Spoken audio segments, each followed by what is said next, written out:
অন্তর্বর্তী সরকারের ঘোষণা অনুযায়ী আসছে বছরের ফেব্রুয়ারির প্রথম সপ্তাহে ত্রয়োদশ জাতীয় সংসদ নির্বাচন অনুষ্ঠিত হবে। এরই মধ্যে সরকারের প্রধান উপদেষ্টা ডক্টর মোহাম্মদ ইউনূস সহ অন্যান্য উপদেষ্টারাও জানিয়েছে ফেব্রুয়ারিতেই নির্বাচন হবে।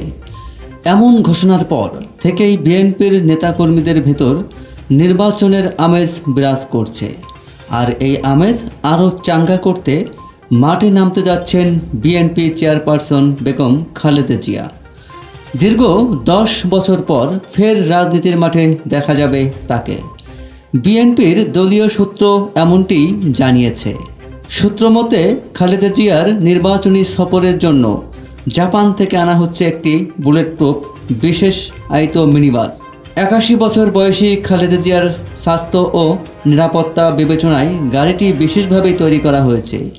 5 অক্টোবর গাড়িটি আমদানির জন্য সরকারের কাছে অনুমতি চেয়ে সংশ্লিষ্ট দপ্তরে কাগজপত্র জমা দেওয়া হয়েছে। দলের ভারপ্রাপ্ত চেয়ারম্যান তারেক রহমানের জন্য আনা হবে বিশেষভাবে তৈরি বুলেট প্রুফ গাড়ি। জানা গেছে বিশেষভাবে তৈরি আমদানি করা বুলেট প্রুফ মিনিবাসে করে দেশের বিভিন্ন এলাকায় নির্বাচনী সফরে যাবেন খালেদা জিয়া। বিএনপি চেয়ারপারসনের সঙ্গে আগের মতোই থাকবেন তার ব্যক্তিগত নিরাপত্তা বাহিনী সিএসএফ সহ দলের বিভিন্ন পর্যায়ের নেতাকর্মীরা। এসব সফরে বিভিন্ন জেলায় যাত্রা বিরতি ও বক্তব্য দেওয়ারও কথা রয়েছে তার। দলের দায়িত্বশীল সূত্র জানায়, বেগম খালেদা জিয়া নিজেই নির্বাচনের মাঠে নামার ইচ্ছা পোষণ করেছেন। তিনি মাঠে নামা মানেই দলের সকল পর্যায়ের নেতাকর্মী সহ দেশবাসীর মধ্যে নতুন করে প্রাণের সঞ্চার ঘটবে, যা আগামী নির্বাচনের দলের জন্য ইতিবাচক ভূমিকা রাখবে। এ বিষয়ে দলীয় কার্যালয়ের কর্মকর্তারা বেগম খালেদা জিয়ার ভ্রমণসূচি তৈরি করছেন বলে জানা গেছে। তবে সব কিছু নির্ভর করছে তার শারীরিক অবস্থার উপর।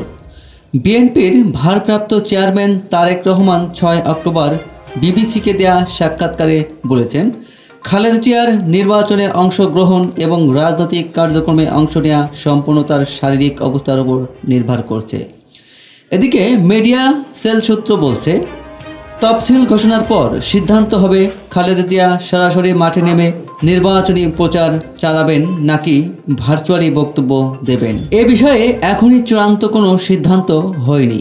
তবে সূত্রটি বলছে, খালেদা আপাতত দলের মনোনয়ন প্রত্যাশী নেতা ও সিনিয়র নেতাদের সঙ্গে রাজনৈতিক ও নির্বাচন নিয়ে কথা বলতে শুরু করেছেন।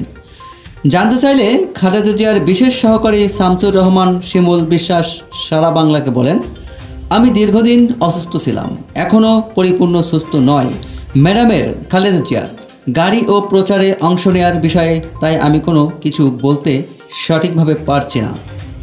তবে দলীয় প্রচার কমিটি বলছে, বিএনপি ও চেয়ারপারসনের শারীরিক অবস্থা ভালো থাকলে কয়েক সপ্তাহের মধ্যে তিনি নির্বাচনী প্রচারে নামতে পারেন।